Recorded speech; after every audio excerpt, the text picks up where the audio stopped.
Shapeshifters are among us! Oh no, wait, it's alright, they haven't invaded society yet. Or have they? Either way, this is the trailer for the Sims 3 console version. Sims 3 has been out on PC and Mac for ages now, but this year it's making the jump to Xbox 360, PS3 and Wii.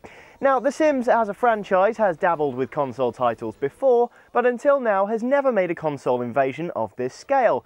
I caught up with Sam Player, executive producer, to ask him about the challenge, among other things. Now, we're standing next to this lovely ice sculpture, so I should probably ask, what does it mean to play with Live 3?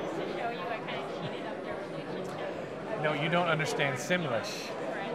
Play with life. Yeah, pretty sure that says Live 3, dude. Anyway, carry on. Well, one of the nice things about the consoles these days is that technology has evolved. The horsepower of these consoles has gotten to a point where we can actually preserve the entire simulation of The Sims.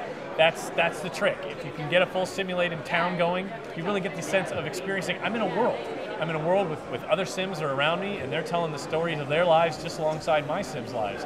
So today, technology has gotten to the point where we can actually preserve the true Sims experience, and so we're delighted to have The Sims coming out on Xbox 360, PS3, we're on the Wii this year, and the DS with real true Sims 3 experiences.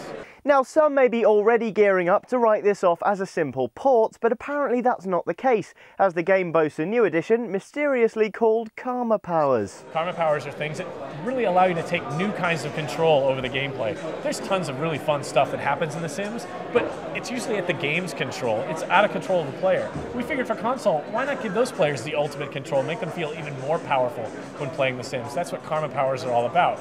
You can use a Karma Power to increase the speed that your Sim builds a skill. You can use a Karma Power to create an earthquake in the town if you want. They're powers for players of all kinds. Players who like to play deviantly, if you want to maybe mistreat your Sims. Of course, I would never do that. I would never be mean to my Sims, and I'm sure no one out there, you would never be mean to your Sims. But just in case you are one of those players, Karma Powers can help that along for you. So it's a new way to play with life using Karma Powers. You like that? This ice sculpture was very handy for me there for that. It's useful, it's a good tool. I'm glad they made it out here. Never seen a man so in love with ice before. Anyway, as you probably know, The Sims is controlled in the same way as a real-time strategy game. Real-time strategy games on consoles, let's be honest, tend to suck!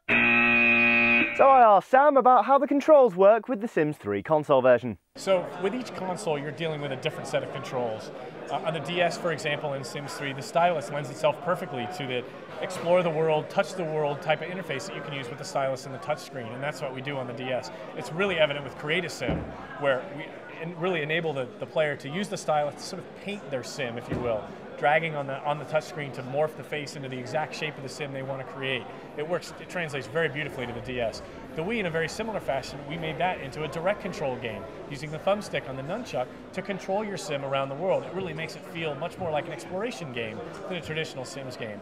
On the PlayStation 3 and on the Xbox 360, we use the controls much more similar to the PC, but doing it in a way that feels very natural to a console. You use your left thumbstick to control what you want to interact with in the world, and you use your X button or your A button on the Xbox to decide what you're going to interact with. Sounds promising. So there you have it. The Sims 3 is out next month, so not long to wait. In the meantime, I'm off to take up ice sculpting. Suggestions for my first piece are of course welcome.